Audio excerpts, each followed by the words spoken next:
नमस्कार साथियों, स्वागत है आपका देखो सा राजस्थान में। आज हम आपको लेकर चल रहे हैं राजस्थान की राजधानी जयपुर में बसने वाले जल महल की तरफ।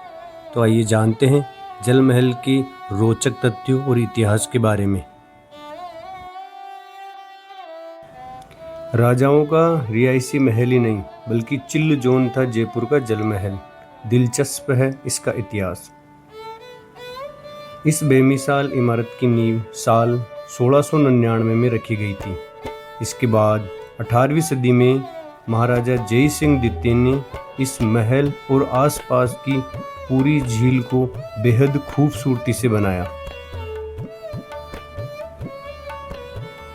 पिंक सिटी जयपुर की सैर पर निकले हो और आमेर मार्ग से गुजरते वक्त मानसागर झील पर आपकी नज़र न पड़े, ऐसा हो ही नहीं सकता।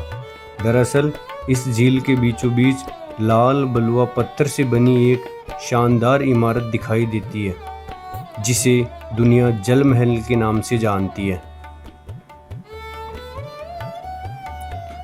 पहली नज़र में यह पानी पर तैरता हुआ एक खूबसूरत अजूबा लगता है, लेकिन यकीन मानिए इसकी खूबसूरती के नीचे इतिहास और वास्तुकला के ऐसे कई राज दफन हैं जिनसे ज़्यादातर पर्यटक आज भी अनजान हैं।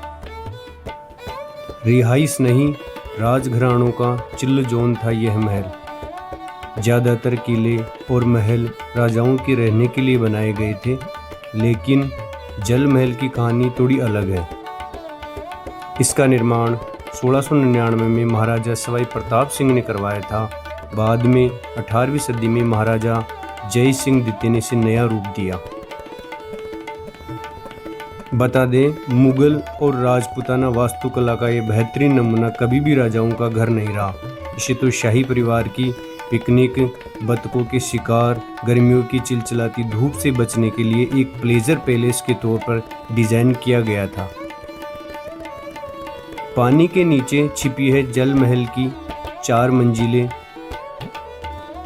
जल महल को दूर से देखने पर ऐसा लगता है जैसे ये पानी की सतह पर तैर रहा हो, लेकिन यह एक शानदार नज़रों का धोखा है। असल में यह इमारत 5 मंजिला है। जब मानसागर झील में पानी पूरा भर जाता है तो इसके नीचे की 4 मंजिलें पूरी तरह जलमग्न हो जाती है और सिर्फ सबसे ऊपरी हिस्सा ही नज़र आता है।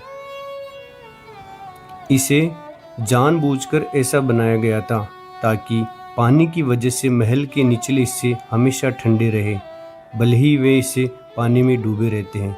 लेकिन आज भी वहाँ नक्काशीदार गलियारे और कमरे मौजूद हैं। 250 साल से टिका है देसी वाटरप्रूफिंग का कमाल। आप सोच रहे होंगे कि सदियों से पानी में डूबी रहने के बावजूद इस इमारत की दीवारें आखिर गलती क्यों नहीं हैं? दरअसल इसका श्रेय प्राचीन भारतीय वास्तुकला विज्ञान को जाता है। इसे बनाने वाले कारीगरों ने चूना, गुड़, गुग्गल और मेथी पाउडर को मिलाकर एक खास लेप तैयार किया था।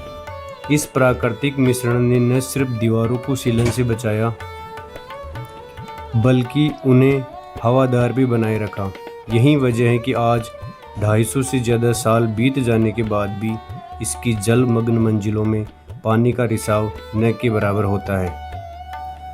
राजशाही ठाट बाट का प्रतीक चमेली बाग। अगर आप महल की सबसे ऊपरी छत पर पहुंच पाए तो आपको वहां चमेली बाग नाम का एक बेहद खूबसूरत टेरेस गार्डन देखने को मिलेगा। 4 बाग डिजाइन में बने इस बगीचे में संगमरमर की क्यारियां, कमल के डिजाइन वाले फव्वारे और मेहराबदार रास्ते हैं। इस बगीचे के कोनों में बंगाल की छत वाली शैली में सुंदर मंडप बने हैं। हर तिबारी की अपनी थीम है। जैसे बादल महल तिबारी में मानसून की झलक है, तो रास निवास तिबारी में भगवान कृष्ण की रासलीला को दर्शाया गया है। किसी ज़माने में यहाँ शाही मेहमान बैठकर संगीत का लुत्फ़ उठाते थे। कभी बहता था शिवरेज, आज आते हैं फ्लेमिंगो।